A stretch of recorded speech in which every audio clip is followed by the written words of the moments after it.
This is Bootstrapped Web, episode 58. It's the podcast for you, the founder who learns by doing as you bootstrap your business online. And today we are talking about that balance between working on the product versus working on marketing. And it's always kind of a back and forth, push and pull, up and down, whatever you want to call it.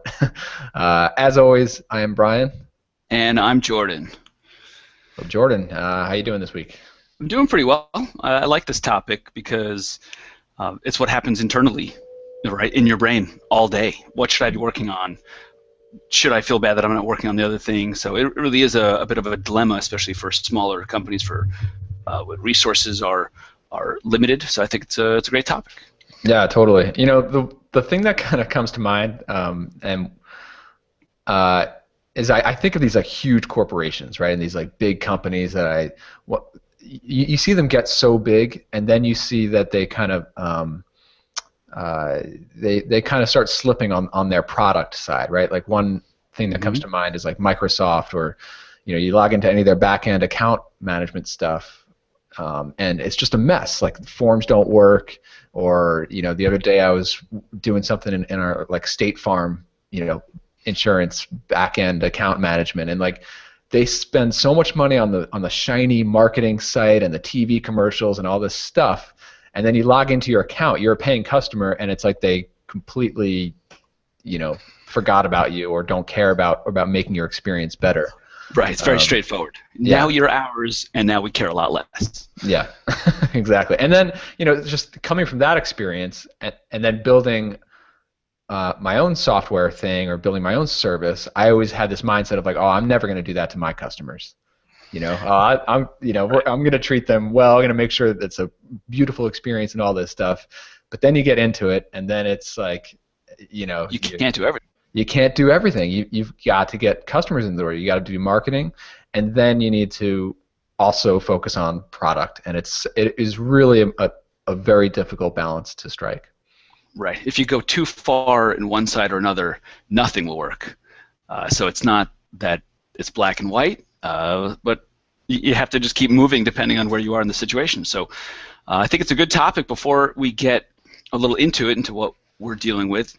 For me, really quick update, I'm just hacking the hell out of my outbound sales process. And what I mean by that is, as I formulate a strategy for an outbound sales process, and I just think about it all day, and I talk with the guy I hired to help me build it out, you just come up with different ideas and come up with different ways to do it, and how do you make it more efficient, and how do you make it more effective? Should we offer something of value as opposed to a consultation? Should we track things differently? How do we measure? So really just focused on how to get this right, how to measure it, and then just really excited to kind of let things run for the month of February and measure along the way. And I don't expect it to work right away. I expect some things to work and some things not to work, and the hope is that we can identify and measure properly to know what is working, so that we can cut back on the other things and double down on the channel, the approach, right, the people we hire. So an example is, right, we're hiring a few people to make phone calls, to do some straightforward telemarketing, just to see what that produces. So instead of hiring 2 people and seeing if they work out, we're going to hire like 10 people, and then let them run for, let's call it 10 hours each, and then see which 2 people we should stick with. Mm-hmm. So it's these types of things that I'm just excited to just go out there and execute, and then get some results back so we can start to refine from there. Nice. Yeah, that's exciting. And I think my update today is actually pretty similar, doing different strategies for marketing, but continuing week to week right now, doing this, constantly tweaking my sales funnel and marketing funnel for Restaurant Engine.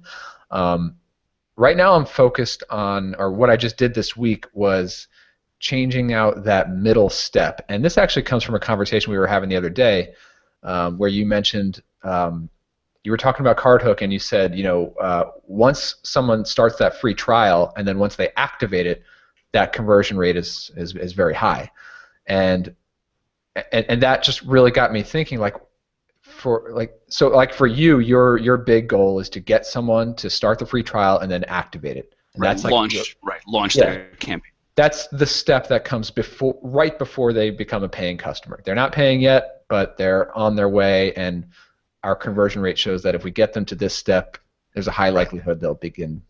Right, And because that's the that's critical where the step value in the funnel. comes in. Right. When they sign up, when they create an account, it's just value coming to us. When they launch their campaign, that's when they start to get value back, and the hope and the norm is that the value they get back once the cart abandonment campaign is launched is high enough that when it comes time to make a decision on the free trial and becoming a paying customer, that it's an easy decision for them. Yeah. So that's like the critical step. So you're looking at something similar in your funnel? So, well, I think in your case, that's pretty similar to most software SaaS companies who offer some kind of free trial. It's like get them into that free trial, and that's like the big middle step that they focus on doing. Restaurant Engine is a little bit different. We don't have a free trial. We charge the setup fee on day one as soon as you sign up. So, what is the step that comes right before that I need to be focused on in this new sales funnel? And up until now, for a couple of years now, that has been, we want you to request a consultation. And we do have pretty good conversion rates on the consultation to becoming a paying customer, but there are other challenges that come with that, like it's a little bit difficult to scale up, and the sales cycle is very long, and all this stuff. So I'm looking at what can my new middle step be, or that pre-step right before they start becoming a paying customer. And I've just switched it out to, instead of requesting a consultation, now it's register for a live demo, which essentially is a webinar. One-on-one? No, it's going to be a group. I was just talking about the same thing, internally here. What are you thinking? Like once a week, basically run? Yeah, that'll be a marketing demo. Yeah, I think for now it would be like once or twice a month. But eventually, if this starts working, then yeah, definitely once a week. Yeah, I was thinking to automate it. Well, again, eventually, right now, I'm just going to do it and do it myself for a couple times, and maybe eventually have one of my teammates do the live webinar, and then possibly do an automated version. The way that I actually set it up, though, is on the page, and this is like a new page on the site that I didn't have before, but now I've made this page, the register for the demo page, like that key page that I'm funneling everything towards. Like all of our call to actions, they used to be pointing to request a consultation. Now they're pointing to two places. One is either the pricing and then the sign up, or get a live demo. And so on this live demo page, they actually there's a smaller link there that says don't want to wait. Okay, click here, and now you can watch a recorded demo, which they still need to register.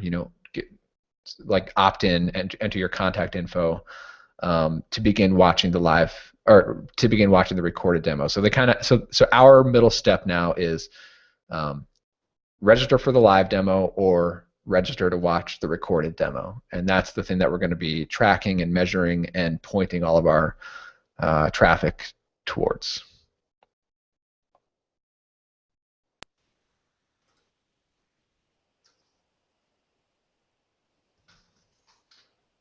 Gordon, you there? All right. Yep, lost you for a while. Okay. I think we're good, though. Yeah, I think we're good, but I didn't hear, so I'm assuming we'll just cut out what I'm saying right now. Yeah. Yes. So there's a big gap in my. You were saying there's a big gap. Okay, I'll pick up from here.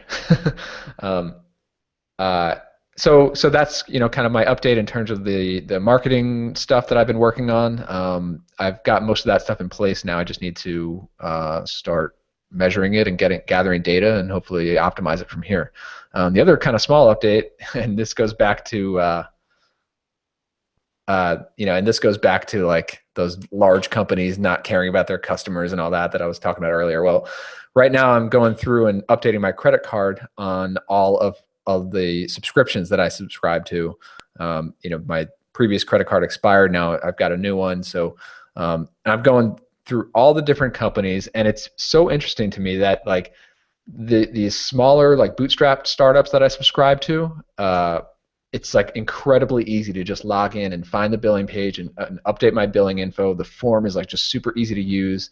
It's clear. I know exactly where to find it. 2 minutes, I'm in and out. I'm done. Then I log into a like update my Skype subscription, a Microsoft site, and they literally told me like you need to cancel your Skype subscription in order to update your billing credit card. It's like, are you serious? and then you see like account and open a new account. Yeah, the other like you see all these little details that are out of place too, and like copyright worth like $7 or $8 billion. So seriously, like the copyright in the footer. The copyright in the footer of a Microsoft.com site is 2012. Adobe is another one. I had a really hard time logging into my Creative Cloud account and updating my Adobe subscription there. I get a little jealous though. I get like slightly. I roll my eyes and then I'm like, oh man, they're making so much money that they just don't care. So. Yeah, but it's kind of pathetic. It's pathetic. Yeah, it's. I mean, you can't get like I'm sure they have like an army of interns there. Someone can just spend a day and just fix the form. Yeah. The assumption is that it's so complicated because of their legacy systems that they don't even want to mess with it. Yeah, right. I guess That's more likely than they don't care or. But this is it's the later stage of what we're going to talk about today, where the product and marketing.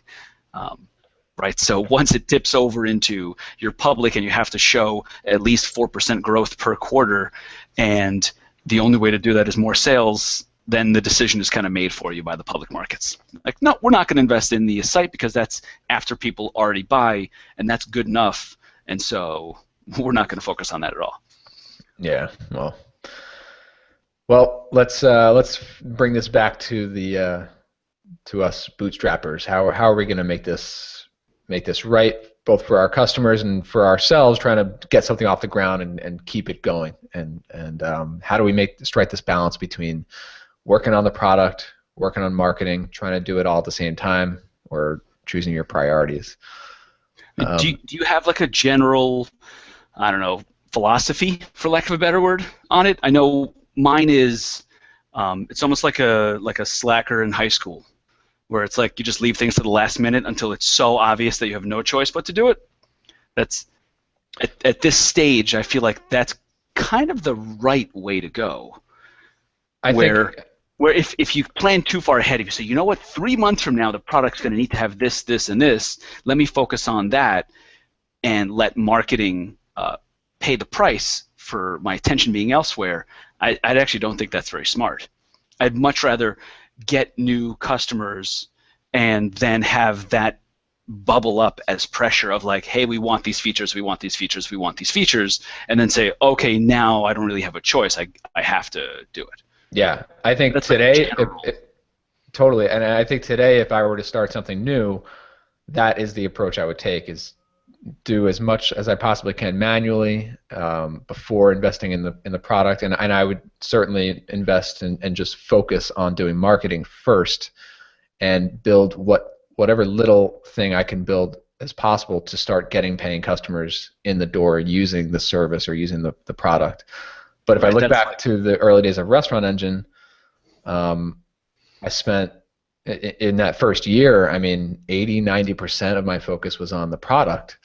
Now I did not fully, I didn't make the whole mistake of like spending all this time and money before doing any marketing. I know that my very first step was to launch a super bare bones landing page, used like the default WordPress theme, just described the service, and then ran a few AdWords campaigns just to get an early beta list, or like an early interest list of about 150 people.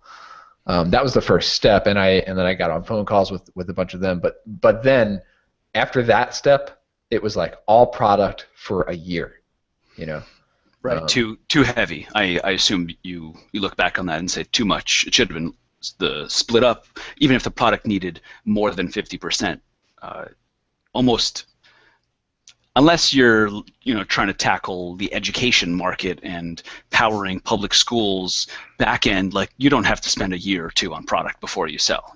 No, and I mean I don't mean a year before I sold. I did launch. So okay, so from like idea to getting paying customers, or not idea, but like beginning of beta, or that first landing page to paying customers was about 6 months, which could have been like 2 months or less. Right. If you just did it manually and you set up a WordPress site for someone and Yeah. put a theme in it, made modifications yourself and said, cool, are you happy to pay me $50 a month? Yeah, exactly. And then the second 6 months, like I continued to design and build additional themes, and also continue to like refine the dashboard interface and make it easier to use, and the onboarding and all this stuff. And we were getting new customers like in little drips and drabs during that first year, when really I need revenue, and I should have been figuring out those marketing channels much sooner than I was. But yeah, this is one of those things that I imagine just about everybody listening to this conversation, you and I and everyone listening, agrees with this approach and philosophy. And everyone nods their head and say, yeah, you got to sell first. Don't focus too much. You got to build an MVP. And in reality, to follow through on it is really, really hard. Yeah. Yeah, I think I have done a good job of following it, and not because I'm so smart, but because I don't know how to do it. And so I was so constrained that, how you're supposed to be embarrassed about your launch? Like, I was embarrassed because I couldn't do anything about it. So it's almost like by accident or by force that I took this approach more closely than I would have if I did have more resources or skills. Yep. Yeah. Once you have, if you have 2 people paying, you're not sure if the product's good enough. Once you have 10, 15, 20 people paying, guess what? Your product's good enough. You can convince yourself that it's not good enough to attract, and you have to do all this stuff on the product, which you probably do, but that doesn't mean it's not good enough to sell. Right. Yeah, I mean, I think that whole minimum viable product. I mean, that's how much do you need to build in order for somebody to get value from it, and you can start asking for. Bible's tricky because in the bootstrap world, it's not so much. I mean, you could use the word viable, but it really means people are willing to pay for it. Yeah. It's the minimum product that people get enough value that they're willing to pay for it, and not cancel after 1 month, that they actually get value out of it and stay on. And then exactly. That's good enough. That's good enough to shift your focus from product and start looking at marketing.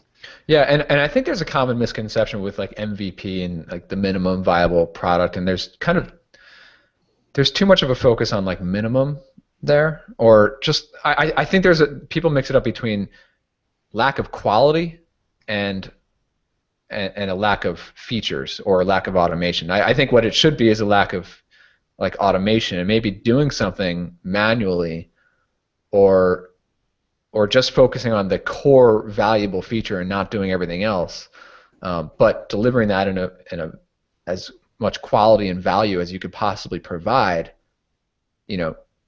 Like I don't mean like I don't think that an MVP should be a really crappy version of an app, because it should be good enough to address the problem that you are saying you address. Yeah, exactly. Right? It really comes down to the problem solution. It's not so much like yeah, it can be ugly, but if it saves someone 20 hours a week because they used to do something manual, and all of a sudden your software helps them do it in a much simpler way, then that's good enough. Yep. So I mean, how do you know, like in different phases or different times, like how do you know when the product or the marketing side is slipping and needs more attention than you're currently giving it? Yeah, it's I think we go by our gut a lot, but that's driven by things that are happening externally. Some of it anecdotal and not healthy. One person complaining and sending an email that affects you emotionally can shift the balance between your product. You could be, okay, here's my strategy, the product's good enough, I'm going to just focus for the next 30 days on figuring out how to do partnerships and just focus on marketing. And then you get one emotional email from someone about the product, and that'll throw you off. Like, oh, I guess I really have to do this feature now. So it's hard not to be driven by that. Yeah, that's a really good example. Hearing one customer objection or one prospect's objection to your product, that can often, if you're a developer and you'd love to just like code solutions to things, you've got to double that up, triple that up, get more people voicing that same objection before you can really justify it as like, all right, that's something that needs to be built in order to sell this product. Because the question is not whether or not the product is ready to sell to this person, but maybe the question should be, is this person actually the person that I should be talking to about this product? Right, it's not good enough for them. I've had plenty of that. Some bigger stores, they're like, you don't have segmentation, like you're not linked up to this thing and to that thing, and we can't use Bronto email software to power most of it. Like, we don't want to talk to you. Or you take that to heart, you might be making a mistake. It might not be necessary. But I think we're touching on something that's really, in this debate, I don't think it would be surprising that I lean more toward marketing. And it's not that it's self-serving, it's that in my experience, sales just cures everything else. If you're not getting sales, if you're not getting new customers coming on board, if you're not getting free trials, if there isn't activity in the revenue realm and new users, new customers, you start to get in your own head. You start to doubt all these different things. But if there are just new people coming in the door every day and every week, you take a much more relaxed approach to, like, okay, so this other person isn't happy and they might cancel. Like, if you don't have 5 new customers coming in that week, that's going to affect you one way. And if you do have 5 new customers coming in that week, you just accept that and take it in a very different way. So I think in this early stage with limited resources, it's that constant validation of new customers that puts you on an even keel. Then you can look at the product objectively. You can say, what would add value to our current customers, and what would add value to our potential customers that are like our best performing customers, the ones that get the most value out of this, instead of saying, how do I make sure someone's happy so that they don't leave? Yeah, that's exactly right. And I mean, there are certain indicators though that okay, maybe the product is slipping, or maybe it needs some focus now. So you start to hear the same objection again and again, or you're starting to see churn rise, or customers kind of complaining. So these things can pop up. Yeah, I agree. And I mean, on the marketing side, I mean, it's like you said, like if activity and sign-ups and sales are not happening, of course, that's a big warning flag that. I mean, if there's a difference between having like 0 sales and having 50, and it's just not growing very fast, because I think 50 and above, you have validated, that people are getting value from this. But if you're not growing fast enough, then your focus needs to not be so much on the product, more on how can we improve and grow marketing. Yeah, in the beginning phases, when you don't have enough customers to convince you that your product is good enough to at least make money, that's just really hard, because you don't know which one to focus on. Then it's really, everything's anecdotal, and everything is dependent upon 1 or 2 conversations. And that's not necessarily a bad thing, as long as you try to stay focused on serving the right people, the right market, the right type of person, so that if you are talking to one person a week and someone says, well, it has to be able to do X, Y, and Z before I buy, sometimes you actually do have to do that and go back to the product and just to get people on board. That's fine. Yeah, that's what I mean. Like if you're not at any paying customers yet, the question is like, are these objections to the actual core idea of the product? Is it not the right value proposition? Mm-hmm. And at that point, you need to question, all right, what am I building, or what is the problem that I'm solving, and who am I solving it for? Versus, okay, you've established the value proposition, people have paid for it, they are paying for it, just not enough of them, they're not coming fast enough. Then it's a question of, am I doing the right types of marketing activities? Am I investing in the right areas? You know, I know that personally that there have been times when I was focused too heavily on improving the product and the onboarding and our theme designs and everything, and when I should have been focusing on, you know, new different marketing channels. And then the opposite happened. You know, in the following year, I was focused too heavily on marketing and clawing my way up to get more customers, and the product started to slip. So it's like a never-ending balance. Yeah, I think it's this question between product and marketing is more challenging in this second phase, where you could be working on either one, and there's a perfectly valid reason to work on either one. So you have paying customers, and if you improve the product, they would be happier, stay longer, recommend more, you know, increase the average revenue per user, all these different things. You could justify both. I think the way that I approach it is to look at my strength and say, I should spend time on that strength, and then look over at the weakness and say, that does not mean that the business can continue going on without that weakness being addressed. So I have to figure out a way that moves forward consistently, but without my focus on it, without me putting too much effort on it. And Yeah. it's a tricky thing. Between marketers and developers, it's a bit of an unfair situation to developers, because a marketer is not expected to develop. They're just not, it's just, okay, you're not going to learn, it's pointless. But at the same time, if you're a developer, you are expected to do marketing. To try to do both is tricky, but at least as a marketer, it's more clear-cut. You can't do that if you wanted to.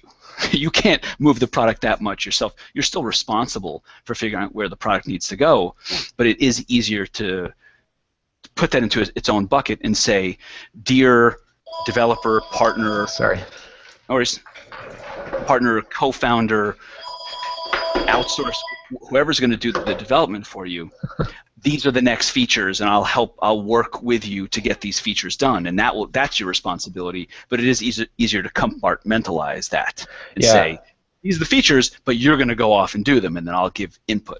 Yeah, that is an interesting comparison that you put there. Like, I think a marketer needs, of course, they have the marketing skills and they're able to build something, or sell something, but they need to become good at delegation and getting the right people in place to help them build their thing. Whereas the developer does need to do both, and I mean they kind of need to learn the marketing skills. And when I think of like those developer bootstrappers who've been very successful, or they're the ones who were able to say, okay, I'm going to cross over and become an expert marketer. I'm already a good developer. Now I'm going to stop being a developer and become a marketer. And that doesn't necessarily completely stop writing code, but at a certain point it does. It means, instead of building this thing, I'm going to learn how to, whether it's run ad campaigns or write blog posts or, learn what works. Right. It is interesting that it seems to go in one direction, and that's toward marketing. So some of the developer founders that we come across and admire and see what they're doing, they don't develop the product forever. That is, it's not necessarily a commodity, but it is the skill and the task that is more easily addressed by someone other than yourself. And the marketing and the brand, the partnerships, the blog post, content, all that stuff is really, really hard to have someone replace you. That's a lot later on, to have someone else come in as CEO or have someone else come in and do that side of things. So it is interesting that it goes in that direction. That's not to say marketing is more important, period. It just means maybe that's where the bigger impact can be made once the product is on its own 2 feet. Yeah, totally. And I think developers also have a huge advantage if they put their background and skills as a developer toward becoming a killer product marketer. You look at someone like Brennan Dunn or Rob Walling or any of these guys who've built. They're able to build a product, but they're also able to market it, and then they use their their technical skills to become a really great marketer. Whether it's developing these complex sales funnels on their sites and like tracking users and incorporating different APIs, or just the methodic approach to testing and gathering data and seeing what works, that comes from the mind of a developer. I think there's really something to that. If you're listening and you're a developer and you spend almost all of your time writing code and you hear a problem and your first thought is to go code it up, you're missing out on an opportunity to become like a ninja at this stuff. Right. The double threat. Yeah, and the ability to execute on your ideas on your own without going and finding someone else to do it for you and paying for it, and the waiting process, and to be able to execute on your ideas, that's such a huge advantage. Yep. Yeah, you can see why like two-person teams, like developer, marketer, you could see, sure, the barrier to success is higher because you need to cover two people's salaries to get profitable. But you can see how you can move a lot faster. I mean, right now, the thought of having someone full-time with me, like as a co-conspirator who handles that side of things, man, it sounds like it would be such a relief and unshackling of like, okay, now there's someone thinking about this side of things all day and executing on it all day while I do something else. It's a huge advantage. Especially the other thing about being a developer, it's a lot easier to hire a developer. Yes.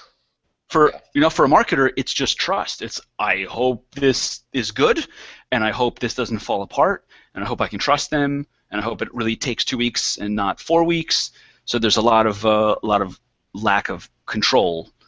You're kind of handing over a lot of the power in the relationship if you don't know what you're doing. Sometimes I think that if you have no development skills whatsoever, it's actually somewhat of an advantage when it comes to hiring developers. Like in my case, I'm a front-end developer, right? I can code HTML, CSS. I know WordPress pretty well. Beyond that, I'm not a developer.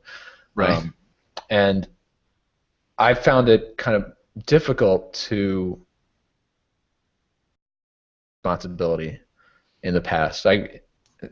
For front end specifically because you know it. Yeah, like back end stuff. Back end, like, okay, you throw up your hands and. Yeah, and so okay, if I need like back end functionality built and it's urgent, I will absolutely hire a developer because I literally can't do it even if I wanted to.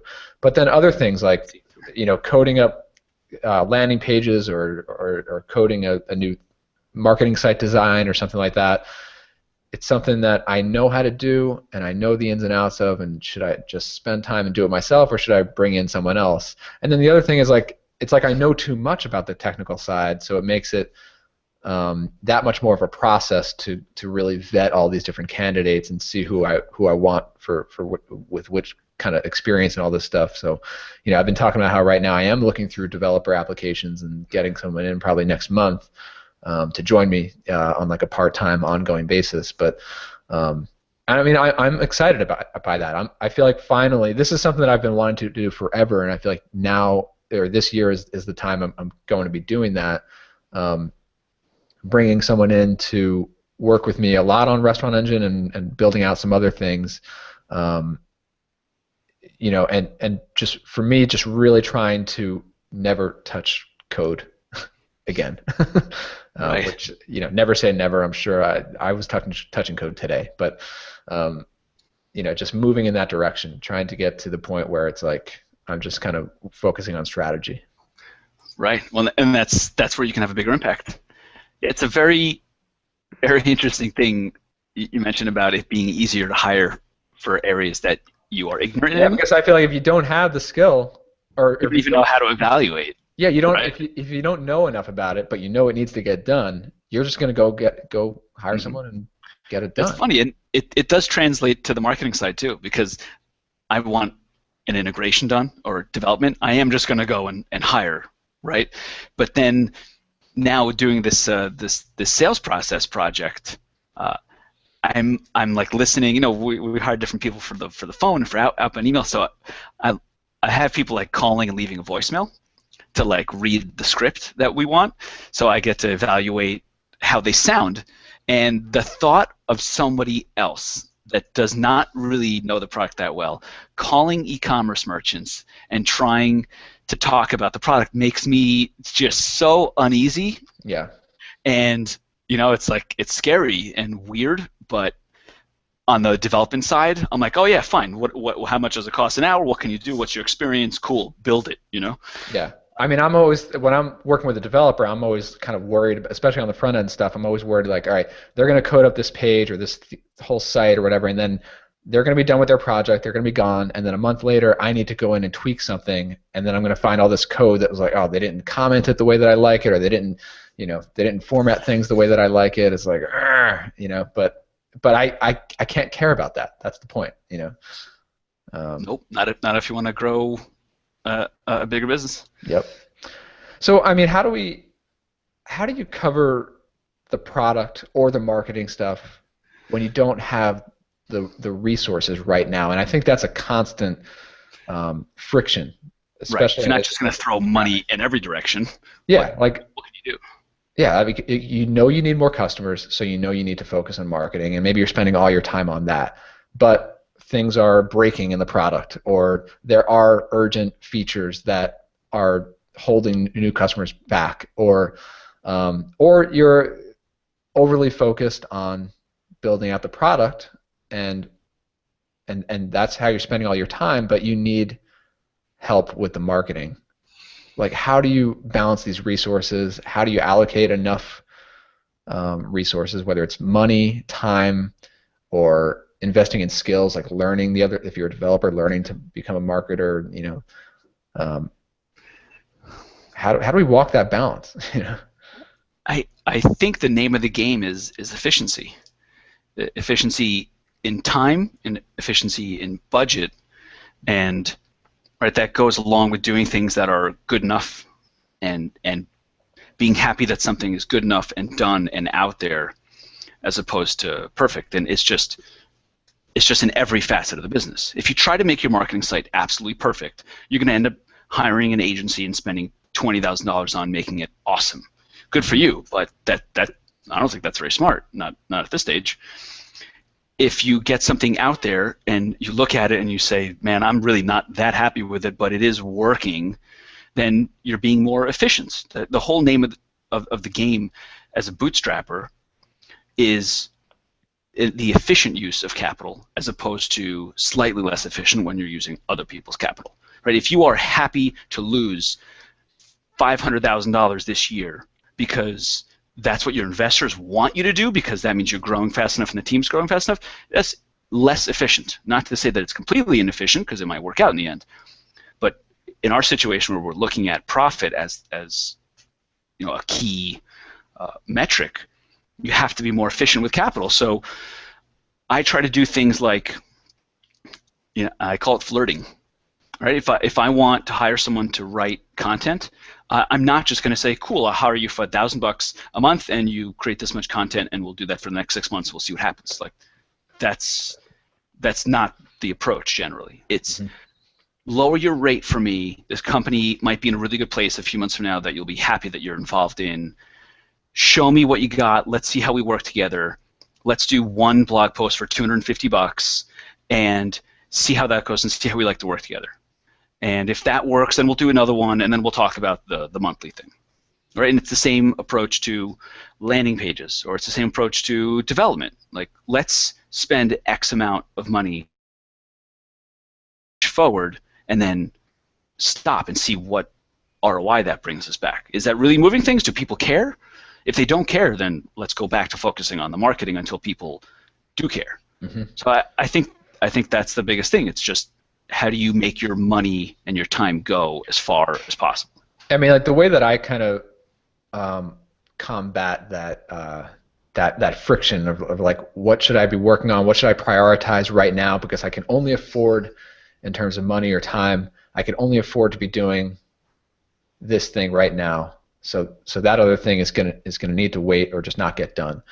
Um, the way that I've always fought against that is through time management on the bigger picture. And we talked a little bit about this when we were talking about the year end and what we're thinking about for 2015. So, for me, it really starts with like setting big goals for the year, a couple of big things that need to get done, and like what I want to do in like quarter one and quarter two and quarter three, and then breaking that down by month, and then just really acknowledging like, okay, this month in January, these are the 4 or 5 things that I'm going to be doing, that I'm going to check off my list. And maybe that means investing this amount of money on this thing, or hiring this person for that thing.